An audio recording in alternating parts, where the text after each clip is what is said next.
Assalamualaikum warahmatullahi wabarakatuh.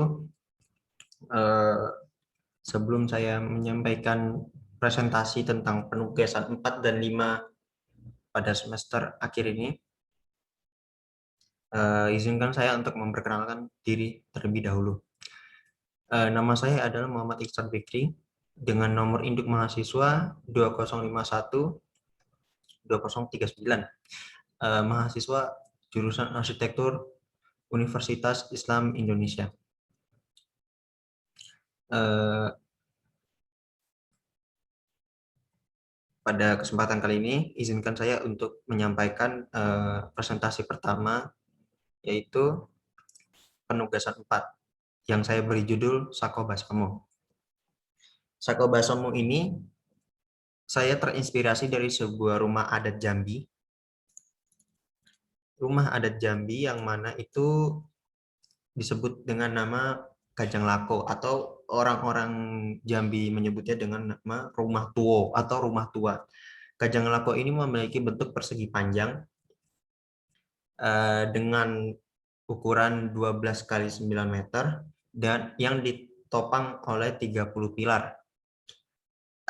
Pada bentuk dari atapnya itu mengimplementasikan sebuah kapal.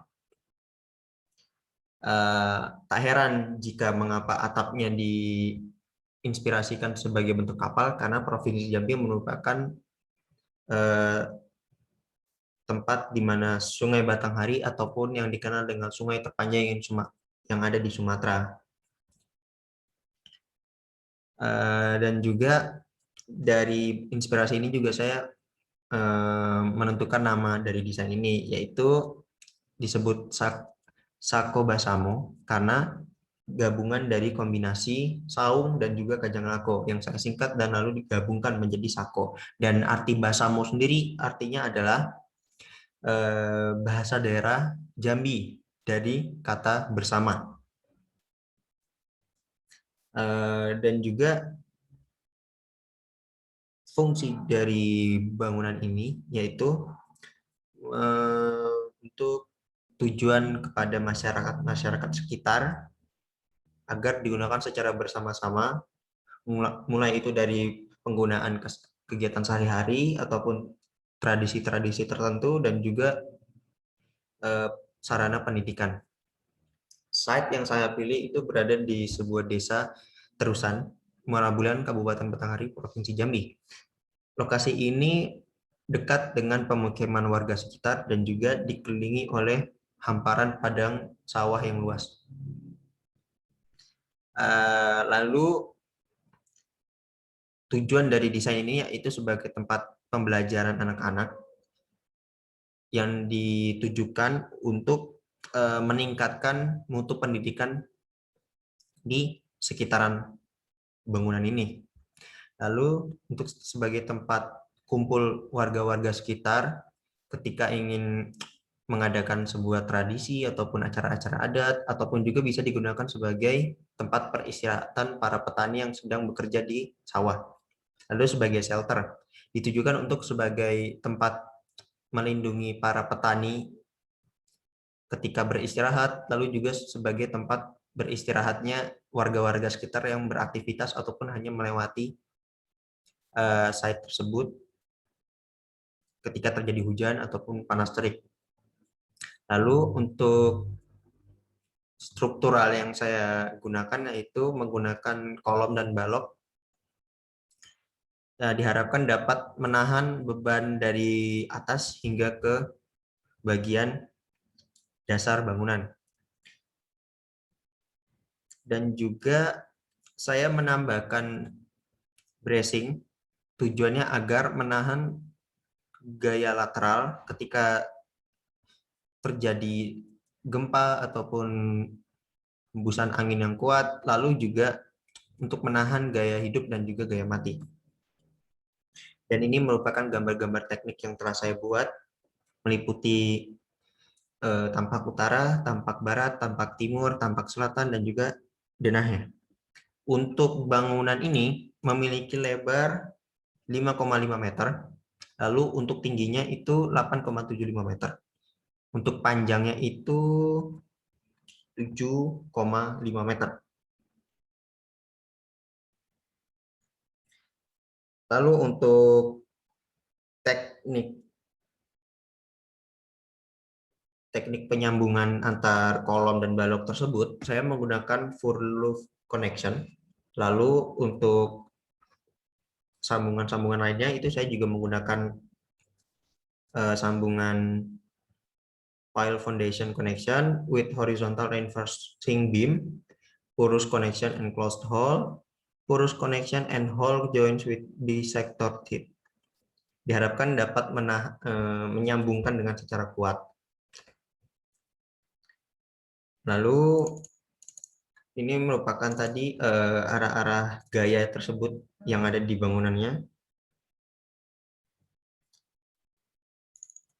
Lalu ini gambar montase ketika bangunan ini telah dibuat di site. Lanjut kepada penugasan kelima. Penugasan 5 ini saya beri nama Kinai Menaung. Inspirasi yang saya ambil yaitu berasal dari tari Kinai dan juga tari Kisan, tari Kisan dan juga tari Inai. Inspirasinya itu saya ambil dari bentuk suatu gerakan dari kedua tari ini, lalu saya gabungkan. Lalu untuk penamaannya itu saya ambil dari gabungan dan singkatan dari kedua tarian ini, yaitu Kinai. Ki itu Kisan, Nai adalah Inai. Lalu sedangkan untuk menaung, menaung itu artinya memiliki arti sebagai tempat yang melindungi para pengunjung atau visitor. Penjelasan tentang Kisan, tari Kisannya itu untuk melindungi dari gangguan supranatural ketika ada terjadinya acara-acara pernikahan. Diharapkan menjadi berjalan lancar ketika proses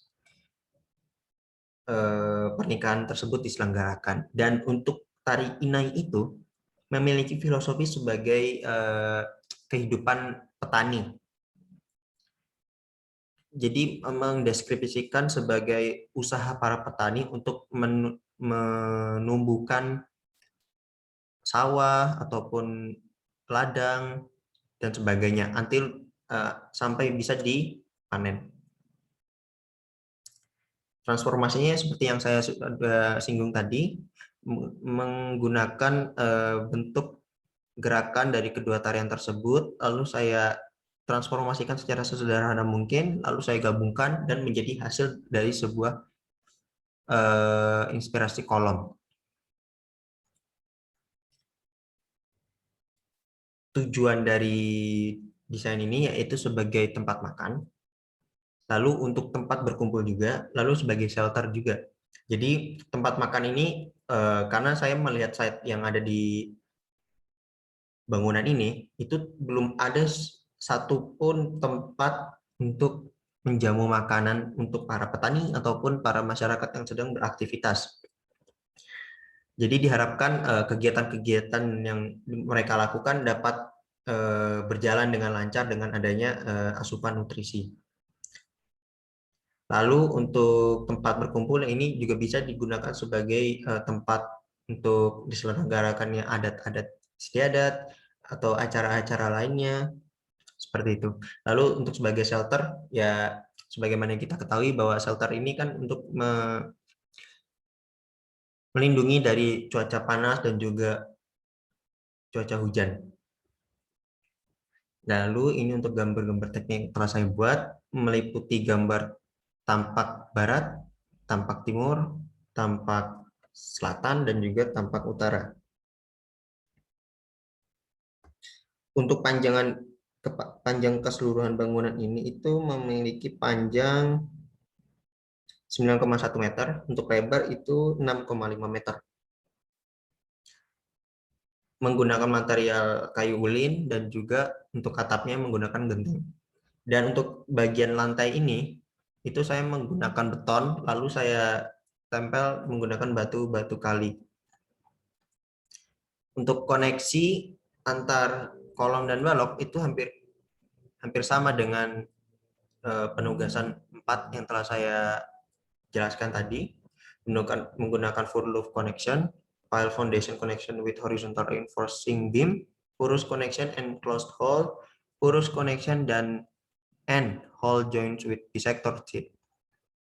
Lalu ini untuk gambar montasenya.